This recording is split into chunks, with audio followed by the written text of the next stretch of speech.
that exists in a realm beyond our mortal circumstances. Our interaction with the spiritual world is governed by our thoughts. When we know this truth and consciously align our thoughts with it, sometimes even despite how we feel, we activate its spiritual power. We transform our mortal circumstances by bringing our thoughts about them into alignment with a world that lies beyond. If you think of yourself as being at the effect of a random universe that does not care about you, then you will experience your life that way. If you think of yourself as being at the effect of a loving universe that does care about you, then you will experience your life that way. No matter what is happening in our lives, we choose how we wish to think about it, and the greatest gift we give ourselves is often our willingness to change our minds. Despite what might seem to be the saddest and most intractable situation, we have the power to believe that something else is possible, that things can change, that a miracle can happen. This simple shift in how we think can make all the difference in what happens next. How we think releases an infinite number of possibilities that could not have occurred had we not believed that they were possible. Such is the power of our thoughts to attract as well as deflect miraculous breakthroughs. Free will means that you can think whatever you want to think. You cannot, however, make untrue what is true, or true what is untrue. The universe does care about you. The universe is set up to work on your behalf, and the universe is capable of bringing miraculous transformation to any situation of brokenness or lack. Regardless of what has happened in your life, the universe is able and prepared to bring you comfort and repair.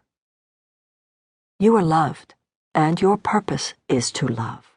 From a mind filled with infinite love comes the power to create infinite possibilities.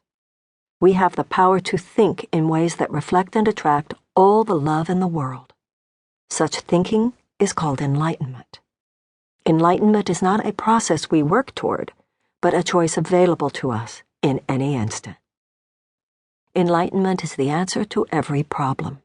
In any situation where you seem to be at the effect of forces over which you have no control, remember that God dwells within your mind, and there are no forces over which He has no control. Therefore, through His power within you, there are no mortal conditions over which you are powerless.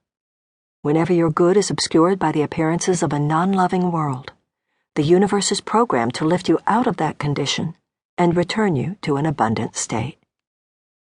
As an expression of divine perfection, the universe is both self-organizing and self-correcting. To whatever extent your mind is aligned with love, you will receive divine compensation for any lack in your material existence. From spiritual substance will come material manifestation. This is not just a theory, it is a fact. It is a law by which the universe operates. I call it the law of divine compensation. Just as there are objective, discernible laws of external phenomena, so there are objective, discernible laws of internal phenomena.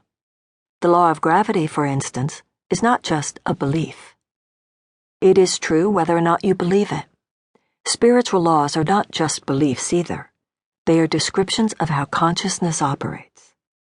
Once we know this law, that there is a natural tendency of the universe to improve all things, then we lean naturally into the arms of God and allow Him to lift us up.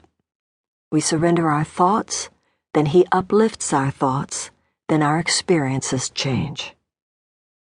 The practical issue is whether we choose thoughts that activate or deactivate the law of divine compensation. We activate it with every loving thought. We deactivate it when we give more credence to the reality and power of the material world than to the reality and power of love. If our circumstances tempt us to think thoughts such as, I must not be good enough, I will never have another chance, it will take forever for this to right itself, or I hate whoever is to blame for this, then miracles, though they are programmed into the nature of the universe, cannot make their way into our awareness. With every thought we think, we either summon or block a miracle. It is not our circumstances then, but rather our thoughts about our circumstances that determine our power to transform them. The law of divine compensation applies equally to all situations, but in this book we will focus on its application to money and the lack thereof. In a time of economic uncertainty, when circumstances make it particularly